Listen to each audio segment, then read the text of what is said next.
datang di podcast EduTalk, ruang ngobrol seru seputar dunia belajar, inovasi, dan teknologi. Bersama aku, host kali ini Aini Natasa dan partner aku, Adinda. Halo semuanya, hari ini kita akan mengenal lebih dekat dengan teknologi pendidikan bersama 3 mahasiswa baru yang seru dan keren-keren banget tentunya. Jadi langsung aja kita sambut, ada Kak Anya, Kak Indra, dan Kak Nasya. Halo. Hai. Wah Kak, kita udah gak sabar banget nih mau sharing-sharing bareng kalian. Tapi sebelum itu Kak, terek-tek. Oke, nah sebelumnya mungkin teman-teman di rumah masih banyak banget nih yang ngerasa asing sama teknologi pendidikan. Nah, boleh dong Kak jelasin secara singkat sebenarnya teknologi pendidikan itu apa sih Kak Agnia? Oke, untuk singkatnya aja nih.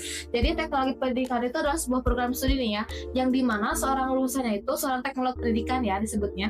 Mereka tuh diharapkan dapat menciptakan sebuah sistem pembelajaran yang dimana sistem pembelajarannya tidak hanya joyful tapi mindful dan meaningful. Jadi kita tuh secara tidak langsung sebagai jembatan gitu antara guru, murid, dan sistem pembelajaran yang lebih efektif dan juga bermakna gitu bagi mereka agar pembelajaran itu tidak hanya di luar tapi sampai bermakna ke dalam diri masing-masing peserta didiknya.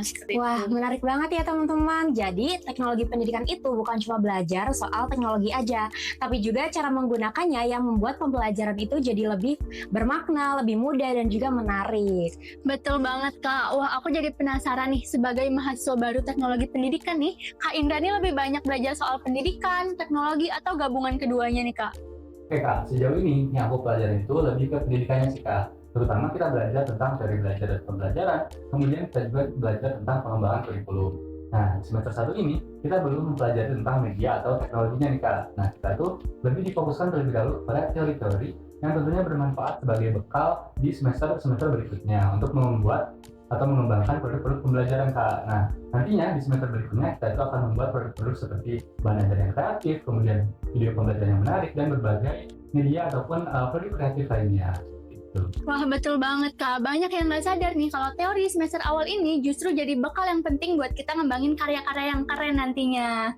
Nah, tapi setelah kita bisa ngembangin nih produk pendidikan, aku masih penasaran deh, sebenarnya prospek karir dari teknologi pendidikan ini tuh apa sih Kak? Soalnya banyak banget nih orang yang mikir kalau misalnya masuk dunia pendidikan itu pasti ujung-ujungnya jadi guru.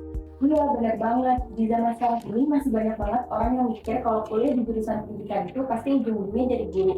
Padahal nggak cuma itu aja loh. Prospek lulusan teknologi pendidikan itu luas banget. Kita bisa jadi konten kreator edukasi, pengembang kurikulum, atau bahkan bisa bikin startup pendidikan sendiri. Karena jurusan teknologi pendidikan itu relevan banget dengan perkembangan dunia pendidikan, terutama di era digital yang makin terus berkembang gitu. Jadi intinya guru itu memang salah satu karir yang mulia, tapi bukan satu-satunya jalan untuk kita tetap berkontribusi di dunia pendidikan. Wah, keren banget ya Kak Nasya. Nah teman-teman, ternyata teknologi pendidikan ini tuh peluangnya luas banget loh teman-teman. Apalagi di zaman sekarang, banyak banget nih bidang baru yang bisa dikembangin lewat teknologi. Betul banget Kak. Nah, jadi buat teman-teman yang masih duduk di bangku SMA yang mungkin lagi bingung nih mau pilih jurusan apa, boleh dong Kak dikasih tips dan pesannya buat teman-teman di rumah. Oke, kalau pesan dari aku nih, ini berdasarkan pengalaman pribadi ya. Kalian tuh jangan jadi orang yang FOMO deh. Kayak misal, temen aku banyak kok yang ikut kesini, aku juga sama gitu. Ya, kita kan kayak pengen ada teman gitu. Dan ternyata harus itu gitu tuh apa ya? Sesuaikan gitu, kita bakatnya di mana, prospek ke depannya itu kita mau seperti apa. Kalau sudah seperti itu, kedepannya juga ketika kita mulai kuliah akan lebih terarah dan lebih apa ya, lebih menyenangkan gitu dalam menjalankannya karena kita juga udah tahu kedepannya mau seperti apa. Betul banget. Aku setuju sama Kak Agnia, dan teman-teman juga jangan sampai takut untuk memilih jurusan yang belum terlalu terkenal seperti jurusan teknologi pendidikan ini. Justru di sini mungkin teman-teman bisa menggali potensi dan peluang yang ada di sini.